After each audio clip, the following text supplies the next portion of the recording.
Hi viewers, welcome to Riyas kitchen. இன்றைக்கி நம்ம பார்க்க போகிற ரெசிபி முருங்கைக்கீரை மசால் வடை. முருங்கைக்கீரை மசால் வடை எப்படி செய்கிறதுன்னு பார்க்கலாம் வாங்க.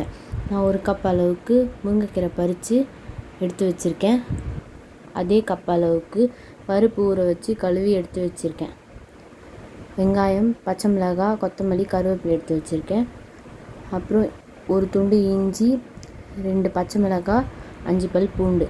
இது எல்லாமே ஒரு மிக்சர் ஜாரில் சேர்த்து அரைச்சி எடுத்துக்கலாம்.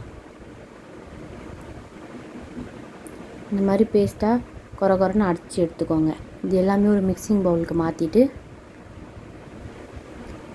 அது கூட வெங்காயம், பச்சை மிளகாய், கருவேப்பிலை, கொத்தமல்லி சேர்த்துக்கலாம். சேர்த்து உப்பு சேர்த்து நம்ம பறித்து வச்ச முருங்கைக்கீரையை சேர்த்து நல்லா கலந்து விட்டுக்கலாம். தண்ணி சேர்க்காமல் நல்லா கலந்து விட்டுக்கலாம்.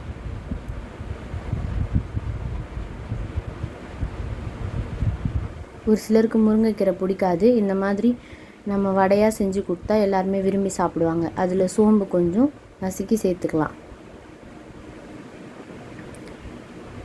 ஸ்டவ் ஆன் பண்ணி ஒரு கடாயை வச்சு எண்ணெய் சூடானதும் நம்ம தட்டி வச்ச வடையை சேர்த்துக்கலாம். நல்லா டீப் ஃப்ரை பண்ணிக்கலாம். ஒரு பக்கம் நல்லா பொரிஞ்சு வந்ததுக்கப்புறமா இன்னொரு பக்கம் திருப்பி விட்டுக்கலாம்.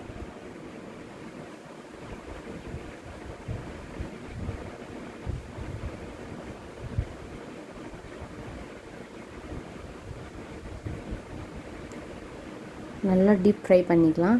அப்புறம் ஒரு பிளேட்டுக்கு மாற்றிக்கலாம். மறுபடியும் மீதமுள்ள எல்லாத்தையும் அதே மாதிரி வடை தட்டி சேர்த்துக்கலாம். எண்ணெயில் நல்லா டீப் ஃப்ரை பண்ணிக்கலாம். இங்கே பாருங்கள் ஃப்ரெண்ட்ஸ், நம்ம முருங்கைக்கீரை வடை ரெசிபி எவ்வளோ சூப்பராக வந்திருக்கு. நீங்களும் ட்ரை பண்ணி எப்படி இருக்குன்னு கமெண்ட் பண்ணுங்கள். எங்கள் சேனலை லைக் பண்ணுங்கள், ஷேர் பண்ணுங்கள், சப்ஸ்கிரைப் பண்ணுங்கள். பக்கத்தில் இருக்கிற பெல் பட்டனை கிளிக் பண்ணுங்கள்.